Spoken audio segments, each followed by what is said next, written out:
Hi beautiful people, welcome back to my YouTube channel. This is me Kaisri Sani and you are watching Sun Non-Stop। तो guys दोबारा से एक नई video की तरफ आ चुकी है। आज की जो हमारी वीडियो है India's Marcos versus para SF versus crore who is more powerful.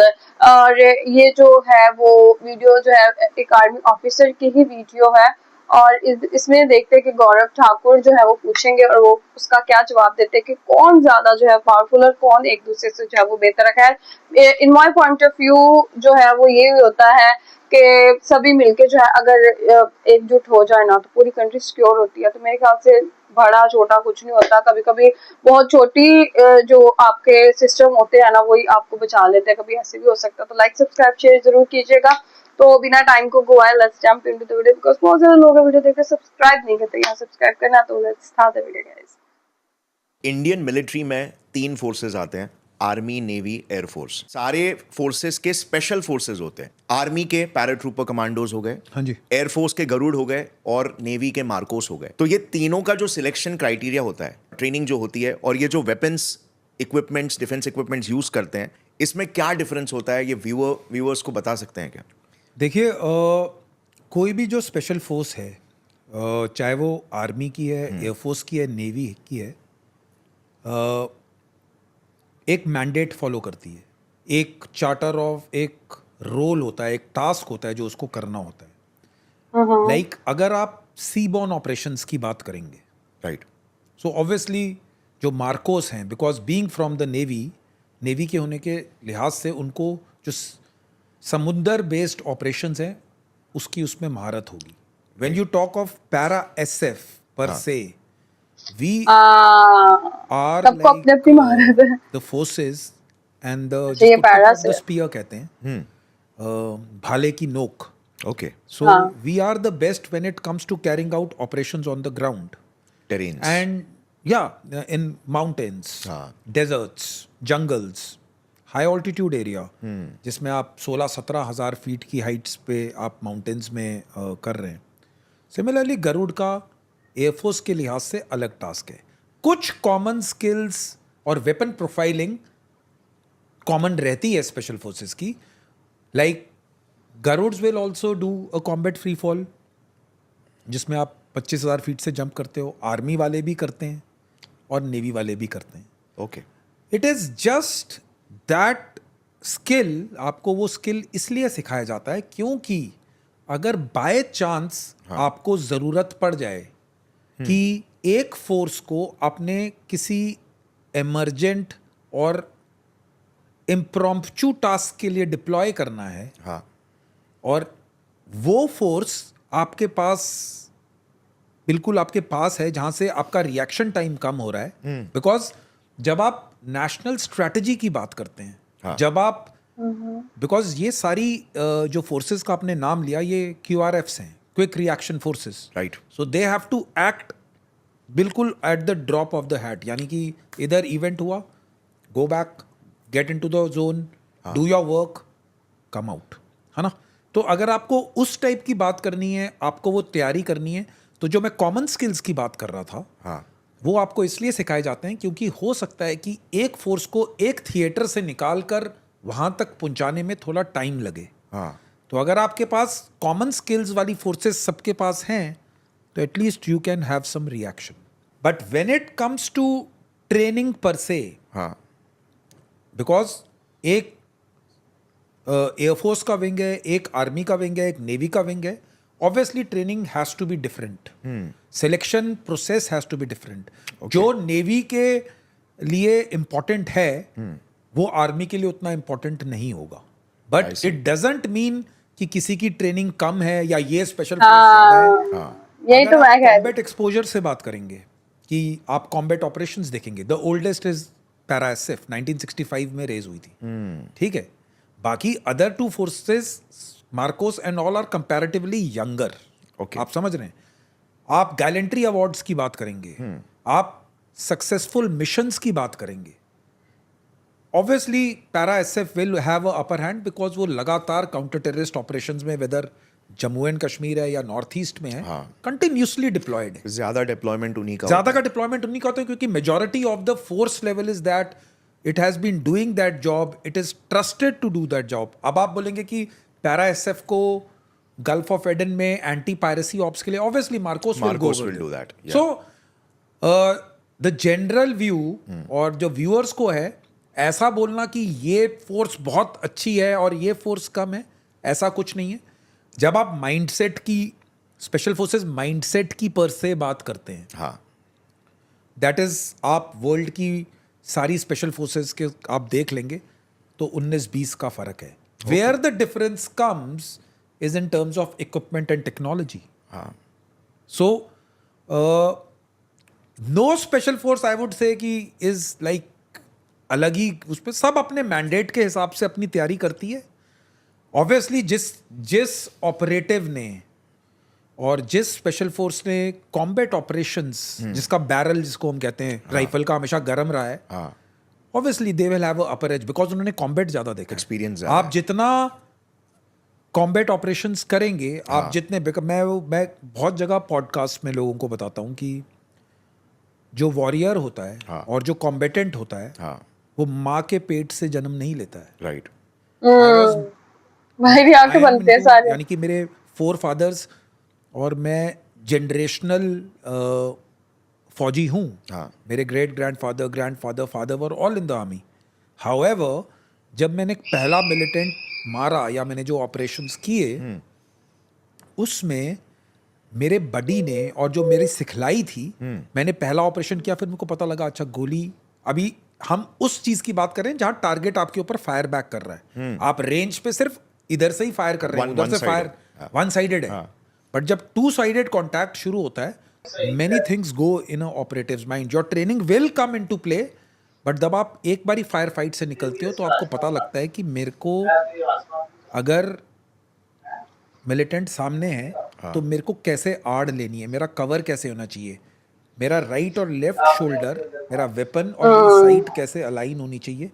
अगर मेरा बडी इस तरफ से कवर कर रहा है तो मेरे को एम्बिडेक्स्ट्रस फायर करना आना चाहिए. एम्बिडेक्स्ट्रस मतलब दोनों कंधों से, तो मेरा फिर वेपन इस तरफ जाएगा. आप समझ रहे हैं? सो ये चीजें आपको कॉम्बैट में जाने के बाद पता लगती हैं. ये आपको कोई एकेडमी, ये आपको कोई किताब मिलिटेंट मारना सिखाती नहीं है. एसओपीज हैं जो आप फॉलो करते हैं, लेकिन खुद का जब आप एक्सपोजर लेते हैं, आपके आसपास से वो एक्सपीरियंस होगा, आप देखोगे, देन यू स्टार्ट बिकमिंग, तब आप ब्रेव बनना शुरू होते हो. अच्छा अब मैं, यार इतना भी कोई मुश्किल नहीं था, मैं देखता हूँ. So it is what philosophy we follow in general life. आपने MBA इंस्टीट्यूट से कर लिया, लेकिन जब आप मार्केट में पहुंचते हैं तो लड़ाई अलग है. So that is how it goes. इस केस में तो सर अगर हम न्यूरो साइकोलॉजी को देखेंगे, हाँ जी, तो like whenever you are in a situation जो बहुत ज्यादा फियर को ट्रिगर करता है, तो बेसिकली आपके दिमाग का जो रेप्टिलियन ब्रेन जो है एमिगडाला, वो एक्टिवेट हो जाता है,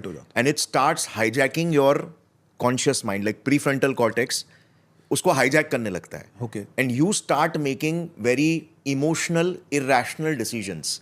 या नाउ स्टार्टिंग के फ्यू एक्सपोजर्स में ऐसा होगा, but then eventually you condition it. Repeated exposure से you are like okay, now this situation is under control, right? तो combat experience इसीलिए शायद इतना important है, because like stress को आप कैसे response करते हो, वो सिर्फ आप experience, आप जितने ज़्यादा आपने exposure जितना ज़्यादा दिया है. same thing जैसे stage fear हो गया, लोगों को stage fear होता है, हाँ जी, right? लेकिन कोई इंसान जो 100 बार स्टेज पे जाके परफॉर्म कर चुका है तो उसको कोई फियर नहीं होता. yes. वैसा तो इसमें तो it can mean life and death, you know. अगर आप इरेशनल हो गए और आपने गलत डिसीजन ले लिया, it could mean life and death. Absolutely. So the point, यानी जो हमको समझने वाली बात है, you are much more using the terms which are scientifically more correct. I don't know about those terms, but मैं आपको कॉम्बैट का ये पहलू और पार्ट बताना चाहता हूँ कि जो कॉम्बैट आप करते हैं, जो कॉम्बैट में आप पार्टिसिपेट करते हैं, it is a addiction for a warrior. Okay, you understanding? If you are a true blue warrior, अगर आप सही में ऑपरेटिव हैं, टू लीव दैट लाइफ, जो वो फायर फाइट की और जो वो धुआं जब फायर होने के बाद राइफल से निकलता है और जो वो एनवायरनमेंट का जो माहौल है, दैट इज़ वेरी इंटॉक्सिकेटिंग, बहुत ही एडिक्टिव होता है. सो उस जगह हाई भी कोई नहीं है. जब आप उससे करके बाहर निकल जाते हैं, तब आपको पता लगता है कि नाउ यू हैव डन। आप चाहे जितनी मर्जी प्रोबेशंस कर लीजिए, ट्रेनिंग कर लीजिए, स्पेशल फोर्सेस बोल लीजिए, कुछ भी बोल लीजिए, हाँ। जिस सोल्जर ने कॉम्बैट में फायर किया ही नहीं is not a You soldier. have to fire first. तो बेसिकली आप क्या देख रहे हैं? आपने एक फोर्स ज्वाइन की। आप बेसिक माइंडसेट क्या है? हाँ आर्मी है, आप सिविलियन है, आप अच्छा ये लड़ने वाला बंदा होगा। हाँ the what visualisation you have? Physically fit होगा, हाँ दिलेर होगा, पर्सनालिटी अच्छी होगी, लड़ाई वड़ाई में गोली वोली चलाई होगी। बेसिकली आप उसको वैसे विजुअलाइज कर रहे हैं। सो what I'm trying to say is that once you are firing and you are in line of combat and you are seeing that day in day out, हाँ your mindset and your mind becomes attuned and addicted to that environment. Yeah. Yes, यानी कि आपको death closed group, because once you are, जब आप उस माहौल में हैं, आपके फादर मदर ब्रदर सिस्टर कोई नहीं है। यू आर देयर, आपका वेपन आपके साथ है, आपका बडी आपके साथ है। हाँ अब आप दोनों ना सेक्स, ना कलर, ना कास्ट, ना क्रीड से रिलेटेड हो। हाँ आप हो पंजाब के रहने वाले, आपका बडी है चेन्नई का, तमिलनाडु का रहने वाला, but you are bonded by the brotherhood हाँ of protecting each each other. Yeah. So this kind of camaraderie और जो brotherhood जब आप adverse conditions में आते हो, हाँ it gets exemplifies, वो और ज़्यादा बढ़ता है। Exactly. Because अगर ये बुलेट 2 फीट राइट में लगेगी तो it will hit your body. Right. He is protecting you because अगर आप कॉम्बैट को इमेजिन करें, हाँ नॉट एवरीबडी, यानी सारे लोग सामने फायर नहीं कर रहे हैं। हाँ. अगर मैं सामने फायर कर रहा हूं तो मेरे बडी की पीठ है हाँ. और वो पीछे वाले को एंगेज कर रहा है। सो मेरे आंखों में जो दिखाई देता है, हाँ इस तरफ से मैं पूरा ऐसे स्कैन करूंगा तो इतना एरिया मेरा है, उसकी पीठ मेरी तरफ है, पीछे वाला वो वाला जो हिस्सा है वो उसका है। So you are putting your life every day. Even अगर आप पैराशूट में, अगर आप पैराशूट जंपिंग, जब हम जंप करते हैं स्टैटिक लाइन, हाँ तो जब मैं जंप कर रहा हूं, if I am jumping outside the aircraft, जो मेरी स्टैटिक लाइन है वो मेरा बडी चेक करता है कि my parachute is packed correctly और नॉट। वो मैं इनिशियल कर लेता हूं। Trust, that is the trust.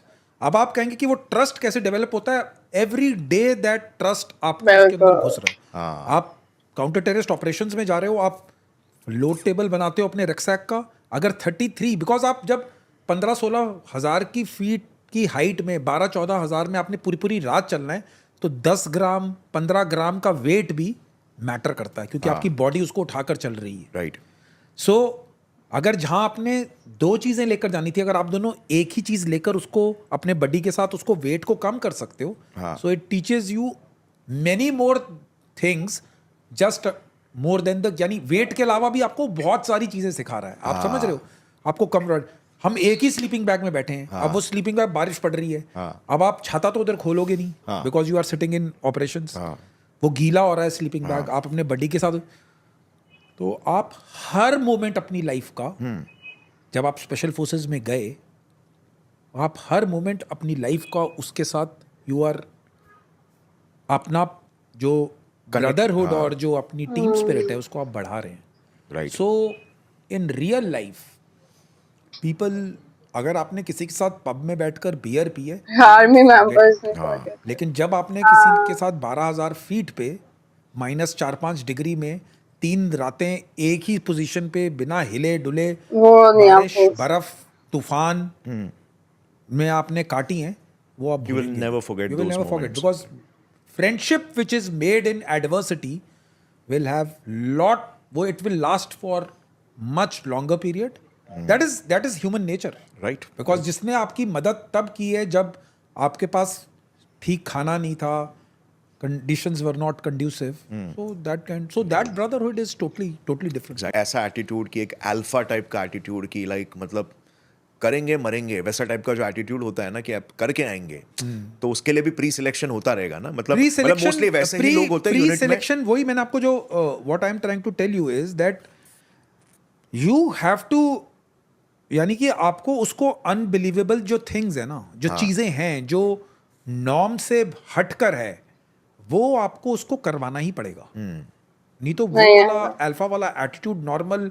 अब एक आदमी है वो जो नॉर्मल जाता है, सुबह उठता है, खाना ब्रेकफास्ट करता है, ऑफिस जाता है, वापस आता है, वो Normal नॉर्मल है, attitude वो है। नॉर्मल 9 to 5 वाले में है। अब आप एक बंदे को सुबह उठा दिया 4 बजे, बोला 15 किलोमीटर भाग ले, वापस आया, then you take him to the firing range, वहां पर फायरिंग कराई, नीचे आया, फिर उसको आप एयरक्राफ्ट पे लेके जंप कर, फिर लंच से पहले उसको तुम ले गए और 200 किलोमीटर के, यानी वो उस 9 to 5 में उसने 25 चीजें कर दी हैं जो नॉर्मल आदमी कर ही नहीं रहा है। सो ही प्री सिलेक्शन कुछ नहीं है, but you are attuning him to that kind of environment. So pre-selection is just the willingness. The willpower. he has to be Willing. volunteer Yes, volunteer. for this kind of shitty Pain life. threshold. pain threshold, shitty life or whatever you call it, यानी sacrifices. आपको sacrifices के लिए वो तैयार होना चाहिए, for self, for his teammates and most importantly for this nation जो उसको पे कर रहा है, जो उसका patriots। तो स्पेशल फोर्सेज यूनिट में आप देखोगे कि इस बोल्ड एंड कैपिटल में लिखा होगा, I can do all things, that is why I am a paratrooper. ऐसा एटीट्यूड की, एक अल्फा टाइप का एटीट्यूड की, लाइक मतलब करेंगे मरेंगे वैसा टाइप का जो एटीट्यूड होता है ना, तो उसके लिए भी प्री सिलेक्शन होता रहेगा ना। प्री सिलेक्शन कुछ नहीं है, but you are attuning him to that kind of environment. अब एक आदमी है वो जो नॉर्मल जाता है, सुबह उठता है, खाना ब्रेकफास्ट करता है, ऑफिस जाता है, वापस आता है, वो नॉर्मल है, वो नॉर्मल 9 to 5 वाले में है। अब आप एक बंदे को सुबह उठा दिया 4 बजे, बोला 15 किलोमीटर भाग ले, वापस आया, then you take him to the firing range, वहां पर फायरिंग कराई, नीचे आया, फिर उसको आप एयरक्राफ्ट पे लेके जंप कर, फिर लंच से पहले उसको तुम ले गए और 200 किलोमीटर के, यानी वो उस 9 to 5 में उसने 25 चीजें कर दी हैं जो नॉर्मल आदमी कर ही नहीं रहा है। अगर आपको